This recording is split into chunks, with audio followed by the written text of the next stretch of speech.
Bonjour à toutes et à tous, chronique pour la radio CNO, nous sommes la semaine du 25 septembre 2023. Les sénatoriales, une anomalie démocratique. 16 listes candidates pour se disputer 11 postes avec la possibilité d'obtenir 2 postes voire plus par liste grâce à la magie de la moyenne proportionnelle.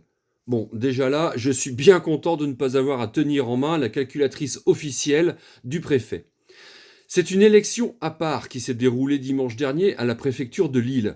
5700 élus municipaux, départementaux et régionaux avaient rendez-vous avec la petite enveloppe bleue et l'urne transparente pour faire élire le sénateur de leur choix. Petite immersion, si vous le voulez bien, dans une ambiance curieuse. Vous êtes élu dans une ville. Si vous êtes adhérent à un parti, le candidat de votre camp compte votre voix, mais si vous n'affichez pas d'appartenance politique, comment faites-vous pour deviner qui vote quoi, qui ne pas froisser en lui déclarant que vous êtes membre d'une liste?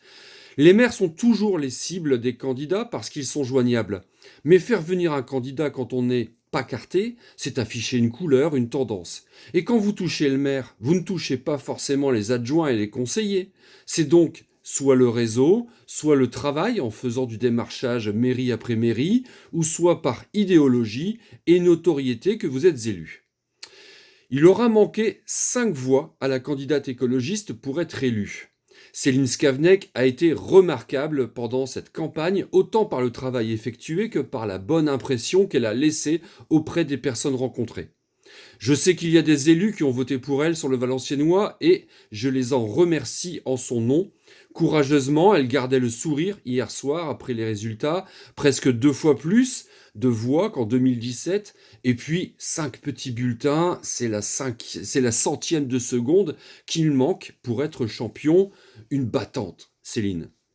Puis il y a eu le poste offert par des élus peu scrupuleux à un vautour du ressentiment social, membre d'un parti révisionniste, négationniste et climato-sceptique qui, en fourbe, a bien compris que le mode de scrutin pouvait favoriser le clientélisme et les visions basses court-termistes. Je dis honte à celles et ceux qui ont déposé leur bulletin pour un pourvoyeur de passion triste, car ils ne sont que des menteurs auprès de leurs électeurs. Leur nouveau sénateur qui se dit bosseur, eh bien apprenez qu'il n'a jamais déposé un seul amendement, délibération ou motion à l'agglomération dans laquelle il est entré, non pas comme élu, mais remplaçant. Les élus qui votent par colère n'ont rien compris à leur fonction. La lucidité, la conscience politique et leur responsabilité auraient dû les faire réagir quand plusieurs dizaines de communes ont manqué d'eau cet été. Quand on sait que notre trait de côte est le plus vulnérable de France, qu'il nous reste moins de 1% de zones humides, que le glyphosate et autres produits phytosanitaires provoquent la mort de plusieurs dizaines de milliers de personnes en Europe et des centaines de milliards d'euros de frais de santé.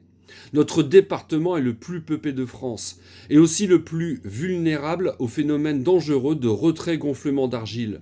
Notre sous-sol laisse toujours s'échapper le méthane des mines. Les terres sont polluées aux métaux lourds, à l'amiante et aux solvants.